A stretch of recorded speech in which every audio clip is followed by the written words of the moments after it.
When you find out your partner has cheated, the first emotion isn't usually sadness. It's white-hot, consuming fury. And with that fury comes the desire for one thing: revenge. You want them to feel the pain you feel. You want them to lose their job, lose their friends, lose their sleep. You want to execute that perfect cinematic act of payback that finally makes the scoreboard even. I know that feeling.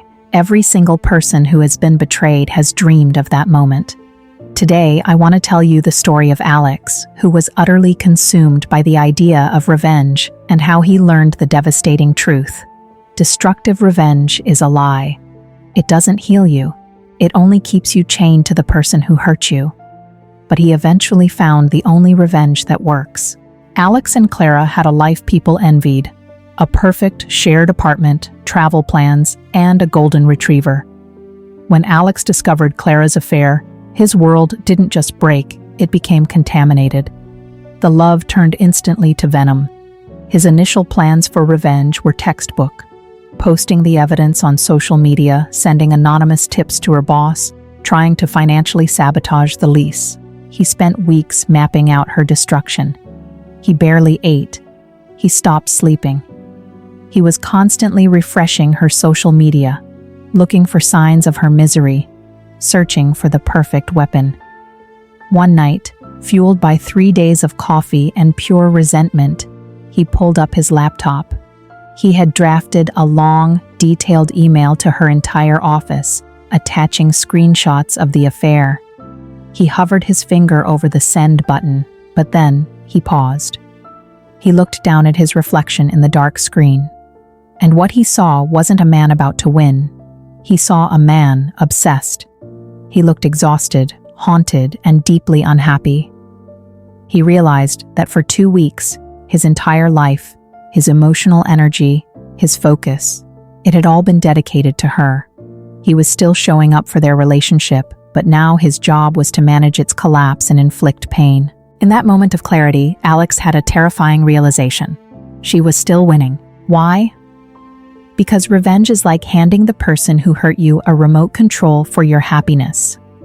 As long as you need to see them suffer to feel good, they still control your mood. If she had a bad day, Alex had a good day.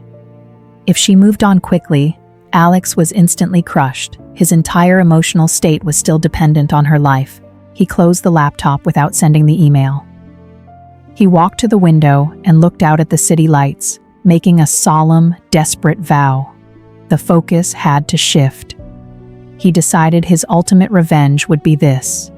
He would become so genuinely happy, so deeply successful, and so entirely detached that her absence became irrelevant. This was the start of the true revenge. It wasn't easy. The first few months were just about cleaning up the wreckage inside his own head. He blocked her on every platform, not out of anger, but to enforce indifference. Indifference, he realized, is the true opposite of love and hate. His new revenge plan involved brutal self-care. He went back to the gym, not to get hot for dating, but to rebuild his own physical strength. He threw himself into his career, focusing on projects he'd always wanted to start. He called the friends he had neglected during the chaos. He replaced the energy he had spent plotting her downfall with energy spent building his own fortress of peace.